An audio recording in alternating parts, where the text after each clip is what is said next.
my name is Yunjin Moon and welcome to iHome Church. For those of you joining us for the first time, don't forget to subscribe to our email list. This week, I would like to talk to you about the beauty of an ideal family.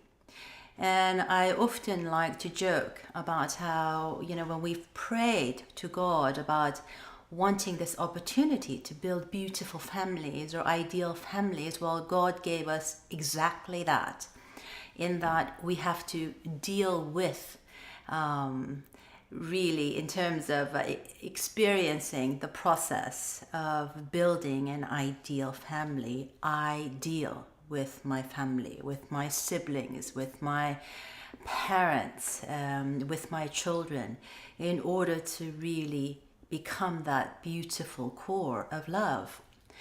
And my father spoke about what an ideal family is all throughout his life.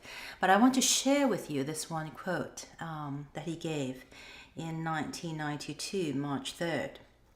He asks, "What is an ideal family? Some might say it is a family whose members all trust each other. Some might say it is a family whose members know each other really well. These descriptions fall short. An ideal family is a family whose members are connected with an inseparable bond of heart. It is a family whose members feel each other's pain as their own, or even more deeply than their own pain. Hence, they willingly sacrifice themselves to carry the other's burden. Such a family can be called an ideal family." Now, when we listen to what my father just said, we realize that unlike most of our concepts of what an ideal family is, a family that is ideal, hallelujah, likes, perfect, without flaws and faults, my father is defining it as really three things when he talks about the true family. Number one is that it's a family whose members are connected with an inseparable bond of heart. Number one is the bond of heart that each member of the family feels for another. Number two is the ability to empathize. In other words, seeing the other, or sometimes an enemy. I certainly have experiences growing up with my younger sister who gave me a really, really tough time, or what I call true rubbing. And it took many, many years for me to be mature enough, or to have the capacity to love wide enough to really empathize and really love her, understanding her in her situation. And that takes time and effort. But number two is the ability to empathize with the other person that we're dealing with. And number three, my father says, is the willingness to sacrifice themselves to carry the other's burden. Or the way I understand it is living for the sake of others. So my father defines an ideal family in these three ways. And so I often think to myself, what's a wonderful way for me to share or give an example or share an expression of what an ideal family is with my children or with my family at large. And recently I saw this this wonderful movie called 100-Foot Journey, produced by Steven Spielberg and Oprah Winfrey. And it's a wonderful story about a family, and yes, the plot is predictable, and yes, it is happy at times, but it's an overall feel-good movie. And the only disclaimer that I would like to put on the movie is don't go see the movie on an empty stomach, because there are these glorious captions and pictures of really, really enticing, delicious food. And so unless you have a bucket of popcorn in front of you to satisfy your craving, you're going to be in trouble. But the movie is really a beautiful story or about an ideal family working out or dealing out their problems or their issues to become this incredible bond of heart. And it's a story about this family, this Indian family or the Kadam family. And it's a story about basically this son who has this incredible gift. The second son, his name is Hassan in the Kadam family, has this incredible ability to taste things, be creative with it. And so his potential or his abilities were well recognized by his family and in particular by his mother, who was the main chef at the family restaurant in Bombay. And so she kind of groomed him throughout the years to kind of take over after her, to take over the restaurant business as the main chef. But the story progresses, and there is a bit of a disruption that takes place one evening when there was a huge dispute over the elections, and people are storming the restaurant, and somehow it catches fire. And Hassan ends up losing his mother. So the father, wanting to kind of make a new beginning, decides to uproot the family and go towards Europe. So he takes the family towards Switzerland and finds himself in France. And when the van breaks down, somehow miraculously meets up with the sous chef of a fantastic or an uppity French restaurant that's in the center of town. And the family is invited to her apartment, and she offers them simple, elegant food. And the family very soon recognizes that the produce, vegetables and fruits and cheese is just amazing. And so the Kadam family, father takes it as divine providence. And when he hears that in the center of town, right across from the restaurant that the sous chef works in, is a plot of land where an old restaurant used to exist. And he suddenly kind of jumps on it and sees it as his grand vision of a fantastic Indian restaurant, and not really being mindful of the fact that it's right across the street from one of the best French restaurants in town. He sets off to creating his dream restaurant that he calls Maison Mumbai. And of course, it's never an easy thing when you're starting out in the restaurant business. And the fact that you suddenly present yourself as a rival to this fine French restaurant, it's going to cause and ruffle some feathers. And so, they end up Papa Kadam ends up getting to know Madame Mallory, who is the proprietor of this French restaurant, and they don't really start off in the best way, and a cold war between them kind of ensues. And stuck smack in the middle of all of this drama is Hassan. Madame Mallory realizes very, very soon that this is a fine chef in the making. She can see that he has a gift, and he has a fine taste in that his ability to blend the spices and different tastes into something brand new. Taking something that's tried and true, the old favorites, but then injecting it with something brand new, a new spice that takes it to a whole new transcendent level. Well, Madame Mallory sees this in Hassan, and he is the son of her arch nemesis, Papa Kadam. So it's kind of an interplay between, two warring factions, with Hadam, with Hassan being recognized by both his dad and Madame Mallory as this fantastic chef in the making. But to make the story short, Madame Mallory is given an opportunity to taste Hassan's omelette. And for Madame Mallory, it is the omelette that defines whether she will hire somebody to work for her or not. In the simplicity of the dish, but it needs to be prepared in such a way that she can sense and taste this person's ability. And when Hassan gets this chance to build her or make her an omelette, he just blows her away.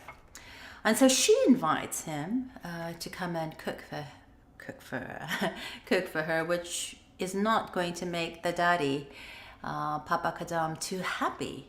But the Papa, realizing that his son does have a gift, kind of relinquishes his desire to possess his son in Maison Mumbai, and has to watch him walk across the street 100 foot to the French restaurant, where he will now work for Papa Kadam's arch rival, Madame Mallory.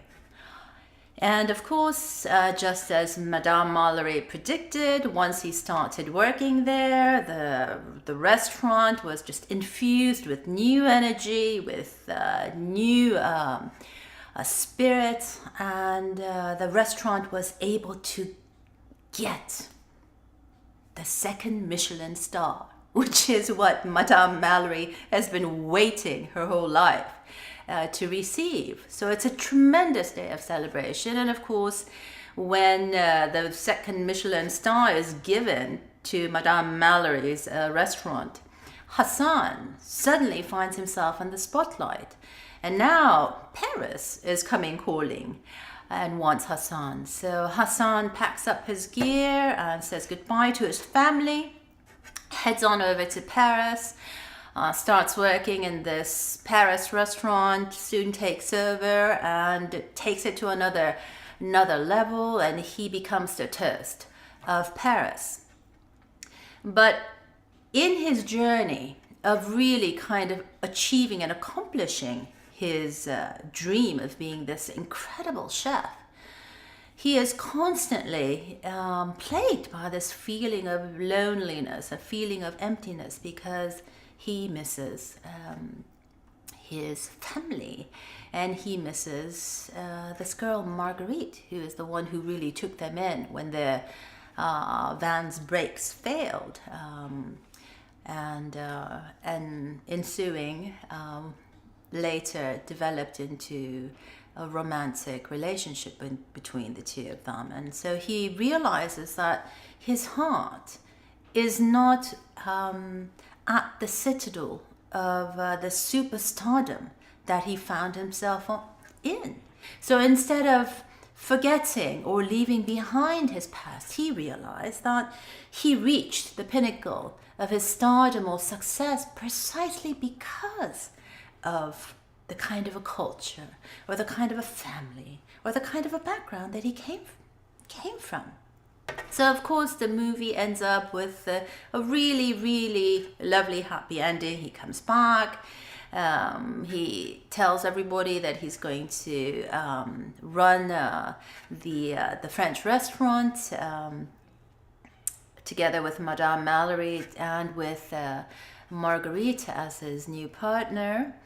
And he starts cooking this fantastic meal for his family and for his new family, everybody at the French restaurant. And everybody is happy, and the movie ends up glorious. And of course Papa Kadam is just so elated to have his son back. And even though his son is not going to be working at his restaurant, Madame Mumbai, he realized that because of all this warring conflict between Madame Mallory, he realized that Madame Mallory is not as bad as he thought. And in fact, she is quite charming. And in fact, she might be a wonderful romantic partner for him. So it leaves everybody feeling really, really good. But the reason why I like this movie is it really kind of portrays what a family goes through. Whenever something like Papa Kadam decides, the patriarch decides, we're going to do this, we're going to uproot and we're going to go to a foreign country. We're going to go smack in the middle of provincial France, and right across the street from one of the most respected and well-liked French restaurant, we're going to build an Indian restaurant. And the father figure, in one sense, or to his children, looked like a crazy lunatic, and many times acted like a crazy lunatic, not taking anybody's opinions. He felt divinely called to do this, and he expected his family to obey. And, it really took the family through a lot of grinding to kind of somehow find a way to work together with Papa Kadam. But the beautiful thing is that because they are a family, no matter how they were, thrown this way or that way, or how much grinding or how much pressure the family went through, the only thing that it really did was continue to deepen this bond of heart. And at the end of the day, everybody, not just Hadam, but everybody in the family and everybody in their new family now, who are the French people, realize that, hey, we are more alike than we are different. Here we are thinking, the French thinking, oh, it's a bunch of Indians there, how dare they start a restaurant right across the street from us, only 100 foot away. And here is the Indian looking at the French and say, oh, those haughty French, they think they know everything, but, we know what really good food is. And, each culture looking at the other as an enemy, as somebody different, as somebody unrecognizable, as somebody to be fearful about. But through the process of the movie, each side begins to realize that they're more alike than they are different. In fact, there are incredible things that can be shared, that can be appreciated by both parties. And of course, it results in, Hassan marrying Marguerite and Papa Kadam, falling in love with Madame Mallory. But this is the incredible journey, really, that everybody goes through in life. And it's kind of a reminder for all of us. Don't judge the book by its cover, in that sometimes God works in mysterious ways, and even the family that we might have initially felt ashamed or embarrassed, or you don't want Hassan and his siblings wanted to hide every time his father went out there and did his antics to try to get the people into the restaurant. But at the end of the day, you realize that this man is doing this because he loves his family. He wants the restaurant, Maison Mumbai, to be a huge success because he wants to be able to take care of his family and share the cultural delights of India with provincial France. And so, again, when Father asks, what is an ideal family? This is of one movie, one family's saga or one family story of really going across to the other street, or the 100-foot journey, literally 100 foot from each other. But this is, again, everybody's journey, in that throughout our lives, we will be confronted with many situations in the context of family, in the context of getting to know new family that might seem foreign, or that might seem unrecognizable, that might seem incredibly different, or maybe something that you might actually not like in the beginning. But with time and with patience, you realize that maybe what you did not appreciate in the beginning is actually something that is really, really quite beautiful. That's why when Nick Cave sings his song, Wonderful Life, it's one of the most haunting songs that I've heard in a long time. And he talks about in the chorus, it's a wonderful life you bring. If you can find it, and when you can find it, it's a wonderful life you bring. This is very, very interesting to me, because what he is saying, or what he is singing about, is many times we're waiting for the wonderful life to come to us. But this is Nick Cave's way of saying, hey, don't wait for the wonderful life to come to you. You are the one that brings the wonderful life in your life and in the lives of people that you love. So Papa Kadam, uprooting his family as crazy as it seemed, he ended up providing the most beautiful and the most wonderful life for his family. His children found love. His children rediscovered the beauty of where they come from, their culture, their background, who they are. And he really kind of opened up the world to his children. That maybe they themselves would have never done had they just remained or stayed in Bombay. So again, the beauty of life becoming beautiful because of what you bring to it. And it's what you bring to it that makes a family, an ideal family. And that, just as we can see through this movie, 100-Foot Journey, you realize that Hassan created this incredible, wonderful life for himself, and also Papa Kadam created this incredible, wonderful life because he didn't wait for the wonderful life to come. He decided to bring it. And so Papa Kadam again brought this incredible bond of heart, through the difficulties that he helped everybody push through. And again, an ideal family doesn't mean you don't have problems. It doesn't mean it's just perfect. There is pain and suffering and a lot of burdens that we have to carry along the way.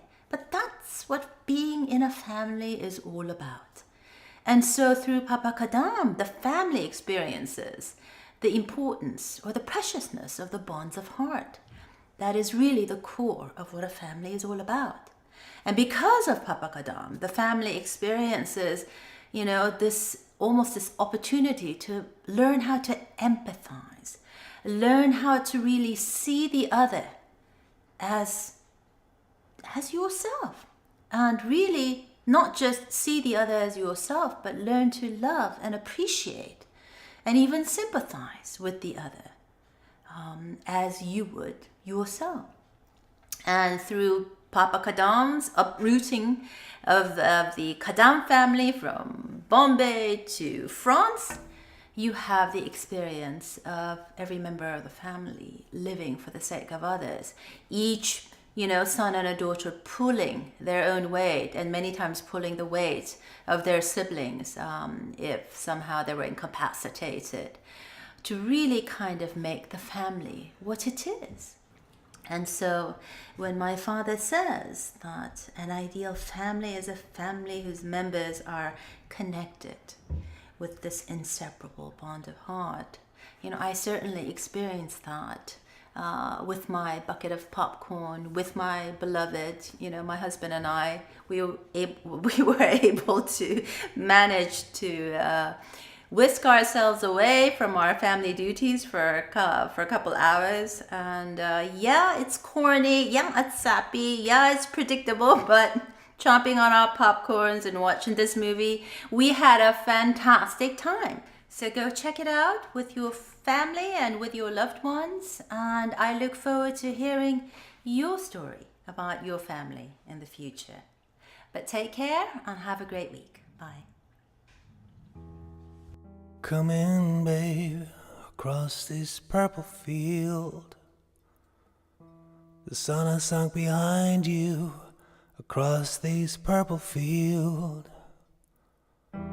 The idiot boy in the corner is speaking deviating truth. Come on, admit it, babe. It's a wonderful life if you can find it. If you can find it. And when you find it,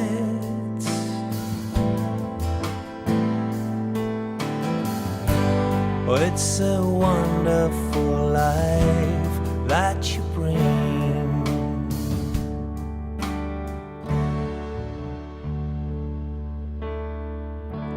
It's a wonderful thing.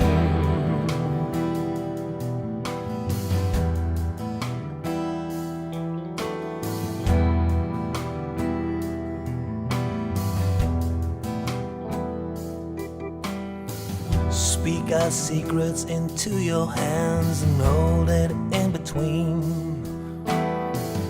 Plunge your heads into the water and drown it in the sea. There will be nothing between us, babe, but the air that we breathe. Don't cry. It's a wonderful, wonderful life if you can find it. If you can find it. And when you find it,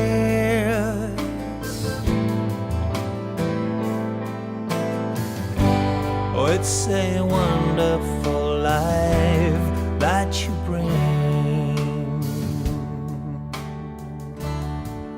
Oh, it's a wonderful thing.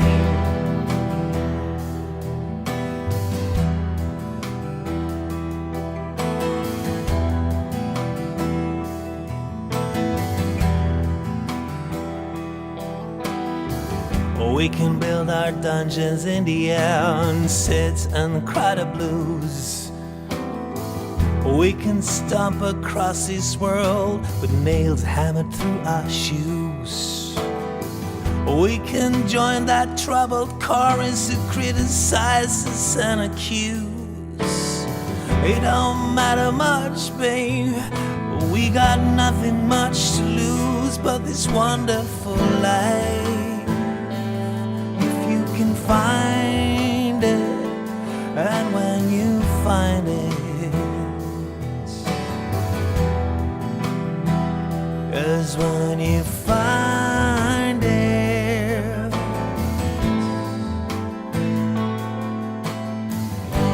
oh, it's a wonderful life that you bring.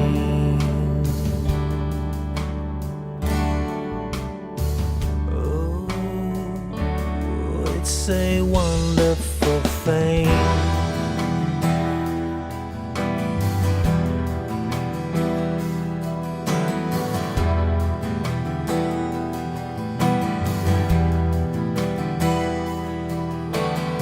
Sometimes our secrets are all we got. With our lives we must defend. Sometimes the air between us, babe, is unbearably thin. Sometimes it's wise to lay down your gloves and just give in. Come in, come in, come in, come in, come in to this wonderful life. If you can find it, and when you find it, if you can find it,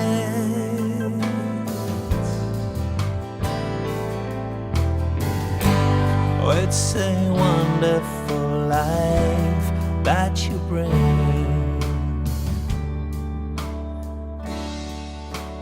Oh, it's a wonderful, wonderful thing.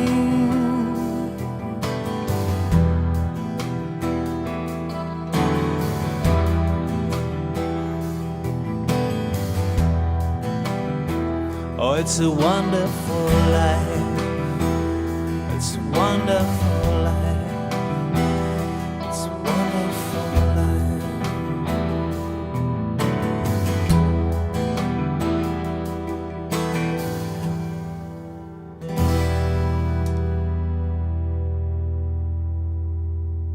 If you have any questions and comments, please leave them below the video or go to injunmoon.com and use the contact form.